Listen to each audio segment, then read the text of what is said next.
Every holiday season, one name rings louder than sleigh bells: Mariah Carey. Her iconic All I Want for Christmas Is You has earned a jaw-dropping $100 million since its 1994 release. That is up to $8.5 million every year. And with nearly 2 billion Spotify streams, it's basically the sound of Christmas itself. I have my hot cocoa, I am clearly feeling very festive, and I desperately want to talk about how Mariah Carey became the ultimate Christmas icon. A beacon of tinsel, the glistening, shimmering star perched proudly atop everyone's Christmas tree, and the glittery, poppy voice that is the soundtrack to our Yuletide cheer. Let's start at the beginning, because as you may know, Mariah had like a little bit of success before this song. Not much.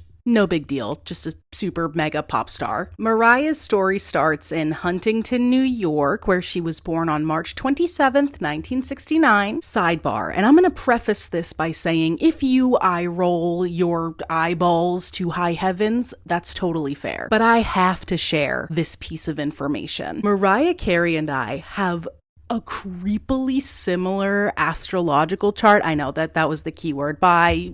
It was nice knowing you. Sorry to annoy you with the big bad astrology word. But anyway, we are like twinsies. Obviously not everything is the same, but we both have our Sun and Venus in Aries, our Mercury and our Mars in Pisces, and a Cancer moon. That's like all of the big ones aside from the ascendant where we do differ, but we are basically like twinsy, emotional hot messes. We just want to make art and make love and be homebody hermits. I just felt like that was crucial information you really needed to know. Getting back to Mariah, her mom, Patricia, was an opera singer and a vocal coach, and in turn introduced Mariah Carey to all sorts of music, obviously opera, soul, gospel, you name it. It's very clear in Mariah's music, like across her discography, that she's had a ton of influences from all over the place. From the time Mariah was a tiny girl, she sang on true pitch. She was able to hear a sound and duplicate it exactly. I missed my cue, but Mariah didn't. She sang it in Italian at exactly the right point. She wasn't yet 3.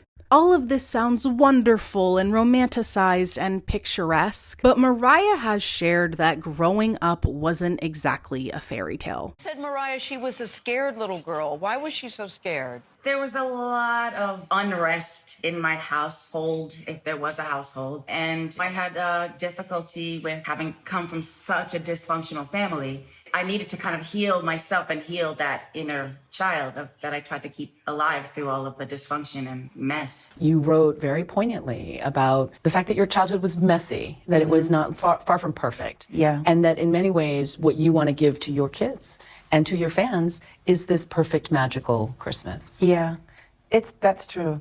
And I know nothing's perfect, but I mean, just to give from your soul and give to someone else where we're all just coming together and enjoying being together. When Mariah Carey was just 15 years old, she started writing songs with a budding producer named Gavin Christopher. They had the most basic equipment, just bopping around, trying things out, and dreaming big. By the age of 16, her older brother Morgan stepped in as her unofficial manager/investor, funding some studio sessions for Mariah and Gavin. These early recordings were raw, but showed off that unmistakable voice. By her late teens, Mariah was hustling hard in New York, waiting tables, barely scraping by, and perfecting her demo whenever she could. Then one night, Mariah tagged along with her friend Brenda K. Starr, a fellow singer, to a party hosted by CBS Records. At the party, Brenda handed Mariah's demo to none other than Tommy Mottola, the president of Columbia Records. Tommy popped the tape into his car stereo on the way home, and it was love at first listen. He literally turned his car around to find Mariah and signed her almost on the spot. Mr. Mottola was taken by more than just Mariah's voice, but that's an entirely different mess. Their relationship could be an entire video on its own. Actually, one of my favorite creators on here did a video about this very subject. Be the Commentator. I will link that video in my description box. She is incredible. Love, love, love her videos.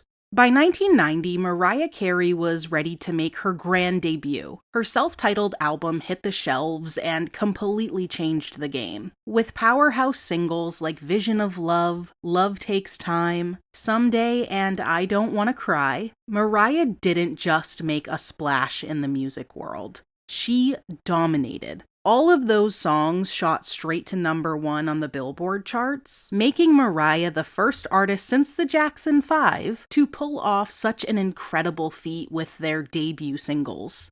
The music world wasn't just impressed, they were obsessed, especially with her unmatched vocal range and her now iconic whistle register, which became her signature. Songs like Dream Lover, Emotions, and Hero became instant classics. I don't know if it was just in my neck of the woods or just with folks my age, but Hero was the graduation song for everyone and everything. 6-year-olds were belting this at their kindergarten graduation ceremonies. For me personally, it was my elementary and my middle school graduation song. What a time, man. I feel like the 2000s were the golden age for corny graduation songs. We had Graduation Day or Graduation Song. I don't actually know. It's either Ditto, Dido, Vitamin C, one of them. I Hope You Dance by Leanne Womack. Good Riddance by Green Day, although I think that was in the 90s, but obviously was used throughout the 2000s as a very popular graduation song, although I don't know why. I always thought it was sort of a sarcastic dig, like, Good Riddance. Hope you had the time of your life. I have gone completely off the rails. Okay, let's get this train back on its track. Mariah continued to drop banger after banger. She was unstoppable, dominating the charts and amassing legions of fans, aka her lambs. So it was official, a new superstar had arrived. Behind the scenes, though, there was more going on than just music. Mariah's relationship with Tommy Mottola started to evolve into something personal as well as professional. Their connection became a major part of her early career story, as Tommy took a hands-on role in shaping her rise to stardom. This relationship wasn't without its complications. Tommy's influence, while instrumental to her success, also became very, very controlling over time. While some sources suggest it was Tommy Mottola's idea to push for a Christmas album, there's no direct confirmation from Mariah Carey herself. In interviews, Carey has acknowledged that a holiday album wasn't something she originally wanted to do, but I couldn't find any record of her explicitly crediting Mottola with the concept. In his 2013 autobiography, Hitmaker, The Man and His Music, Mottola recalls Mariah seeing the Merry Christmas album cover and reacting with, "What are you trying to do? Turn me into Connie Francis?"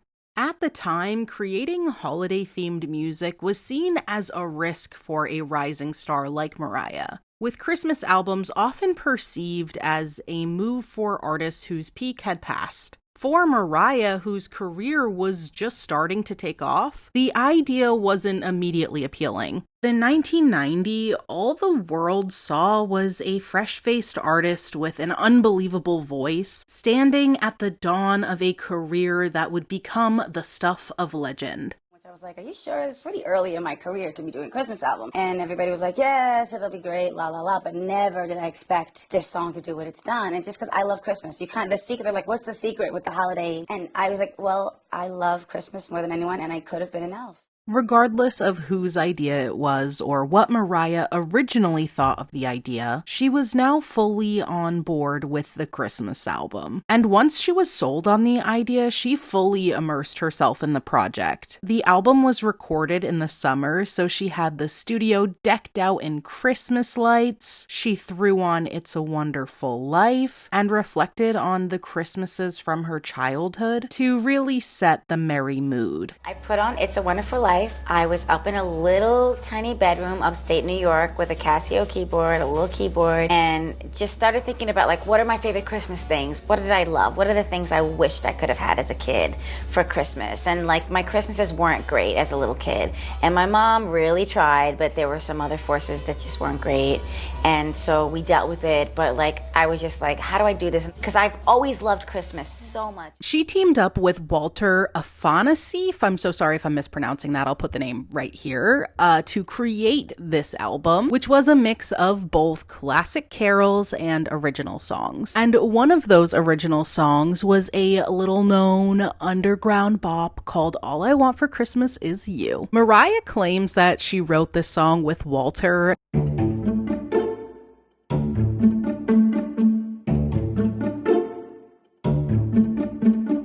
in a very short amount of time. I can't remember if she said hours or minutes. I think it's hours, but like, you know, either way, casual genius, no big deal. I also read that you wrote that song or co-wrote that song in a matter of 15 minutes, essentially, give or take. Yeah, it was pretty fast. I was, writing on this little Casio keyboard. That was my goal, was to do something timeless that didn't feel like the 90s, which is when I wrote it. I was thinking just yesterday about what original pop star Christmas songs have come out since and even predate All I Want for Christmas Is You, and it feels like it's a every decade, maybe twice per decade situation where there's one that has constant airplay, like really in that Christmas radio rotation. Last Christmas and the Do They Know It's Christmas Time at All, that came out during the 80s, the same year I think. Christmas lightning struck twice that year and that decade. Obviously Mariah's All I Want for Christmas Is You ruled the 90s. The 2000s had NSYNC's Merry Christmas, Happy Holidays. You know what's really funny? I remember a good chunk of the dance routine that me and my cousins crafted probably the year that song came out, but I cannot for the life of me tell you the exact name of that damn song. This is my brain. This is what's lurking beneath the cock and balls that are atop my head. Where Are You Christmas released the same year as Merry Christmas, Happy Holidays. Then in the 2010s, there was Mistletoe by Justin Bieber and Santa Tell Me from Ariana Grande. Oh, and there was the Kelly Clarkson one too that I think was in the 2010s. She did a bunch of covers as well, but there was an original one, Under the Tree, Under the Christmas Tree, something like that. That's a really popular one. I can't say I've heard any pop star holiday original songs from the 2020s that have really been great. Not great, because I love Christmas Tree Farm from Taylor Swift, but I mean like in that constant radio rotation. It's really hard to get that because Christmas music I feel like is mostly about that nostalgic feeling, and it's difficult to get the nostalgic feeling from a song that came out the same year that you're living in currently. I don't know, but nostalgia is definitely the secret sauce when it comes to Christmas music making. Maybe a different type of original Christmas song will emerge this decade, not a pop one. Something like a polka Christmas album. I feel like Weird Al has already done that. He did something polka. I don't know if it was Polka Christmas. A holiday remix of Not Like Us in 2025 to celebrate the anniversary, perhaps. Trying to strike a chord who's probably A minor. Let's talk numbers, because All I Want for Christmas Is You is a beast of a song. Since its release, it's racked up nearly 2 billion streams with a B on Spotify. Spotify alone. On Christmas Day in 2023, it even broke Spotify's single day record with 23.7 million plays in just 24 hours. Oh, and also it's the first and only holiday song to be certified diamond. That is 10 million copies sold. The company this song keeps in the Diamond Club is insane. First and foremost, there are only 154 songs ever in the history of Everdom to be certified diamond. I am not going to name them all, obviously, but that would be a really fun video, like ranking them. I will give you some heavy hitters. I Will Always Love You. I do have a super duper crazy deep dive on Whitney Houston, a two-parter, very long if you want to check that out. A shameless plug. Anyway, Billie Jean, Thriller, Wagon Wheel by Darius Rucker, California Girls, Don't Stop Believin', the iconic Let It Go from Frozen, Thunderstruck. It is absolutely nuts to see a Christmas song sitting amongst these songs. Beyond the stats, this song is inescapable. It's everywhere. I do feel like that's part of the charm. It's the song that you're playing on repeat while decorating, the song your grumpy relatives groan about hearing again, but they're also humming along as they're complaining. So we know about the album and the iconic song, Yes, Yes, Yes. This is the golden bullet point in the argument that Mariah is the queen of Christmas. But the success of those is not an immediate crowning of Yuletide cheer. Elvis Presley has sold more Christmas albums, and he is the king to some people, but he is not the king of Christmas. Matter of fact, let's look at all of the Christmas big dogs that have sold less than Mariah, but have still made millions off of their holiday album. Kenny G, an icon, a sexy legend. Fun fact, especially in China, they love Kenny G in China. But he is not a Christmas queen. Nat King Cole, a legend, a talent that could never be duplicated, had the best-selling Christmas album of the 60s. Love him, respect him, but he is not our Christmas queen. Mannheim Steamroller, the Wu-Tang Clan of neoclassical New Age music, but not our royal court for Christmas. They have the 4th and 5th best-selling Christmas albums, and you only know that one song, which is a banger, but which song between theirs and Mariah's makes you want to shimmy around a Christmas tree more? Josh Groban, thank you next. Walter Bernard Jr. will never be our Christmas queen. Over My Dead Cornell Body. Celine Dion, love, love, love, probably the only possible contender on this list. And while she is divalicious and incredible, she is still not even close to Mariah when it comes to the association with Christmas. Same goes for Barbra Streisand, who has the 9th best-selling Christmas album. Rounding out the top 10 in the top-selling Christmas albums is Johnny Mathis. And I feel the same way about him as I do about Barb and Celine. An icon, an incredible talent, a legend. But does he smell like candy canes and holiday ham? No. Does Mariah Carey? Bet your sweet sugar cookie ass she does.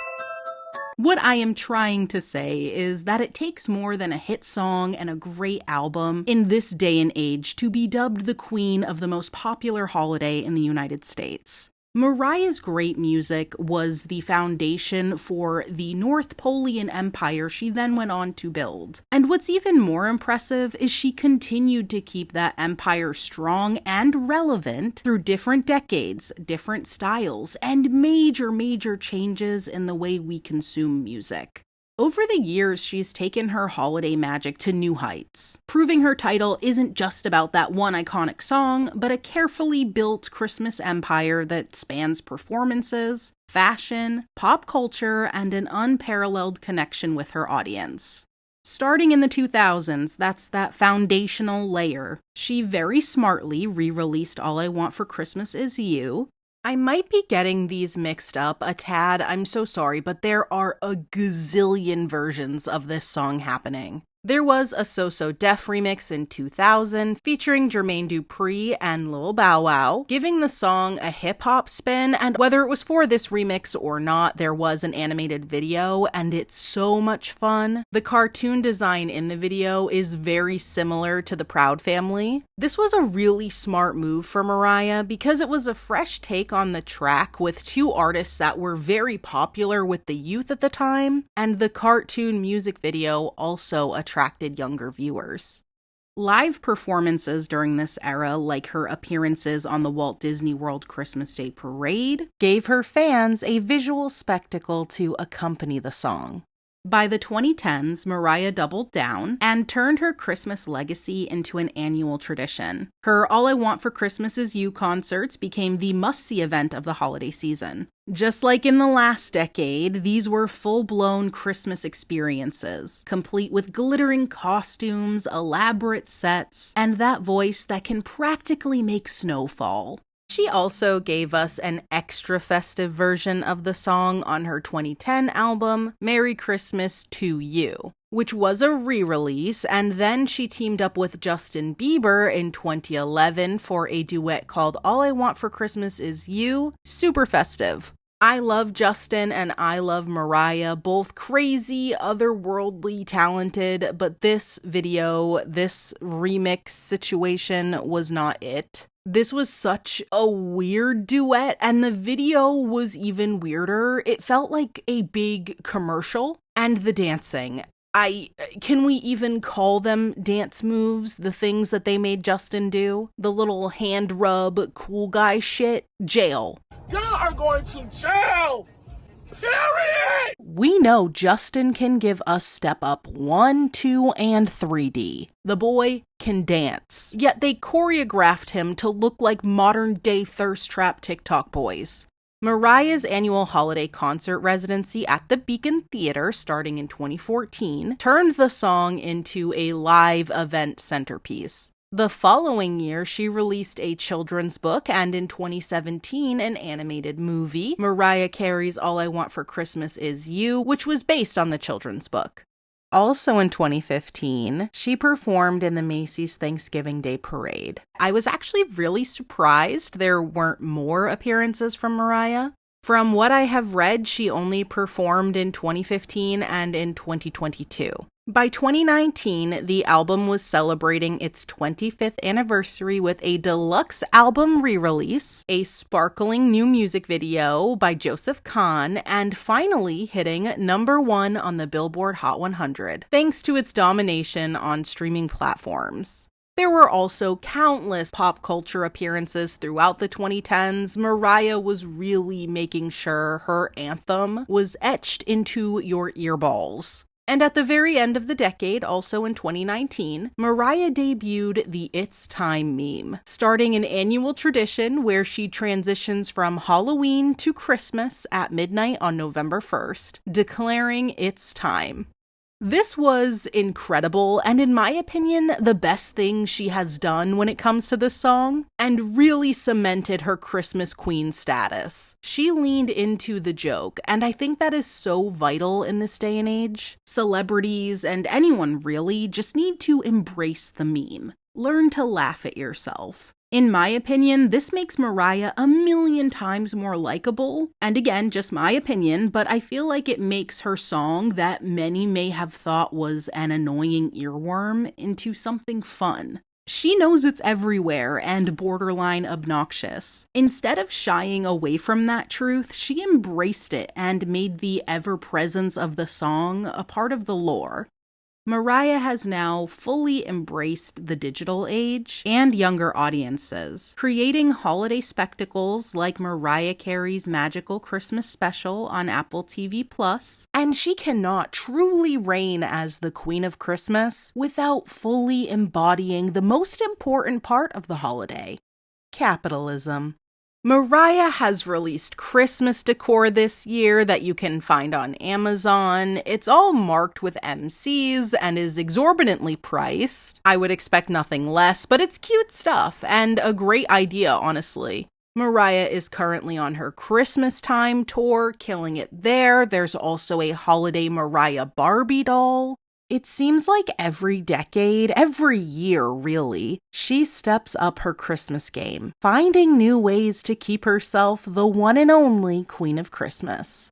Mariah Carey's Christmas impact isn't just felt on the charts or a holiday pop Spotify playlist. It's in our traditions, our social media feed, and our favorite holiday memories. Whether you love it or pretend to hate it, the song, the album, and Mariah herself are now a part of the Christmas tradition. And I think we can all agree that the holidays don't officially start until the Queen of Christmas herself, Mariah Carey, says so. She's not just singing about the season, she is defining it, one high note and sequined Santa suit at a time.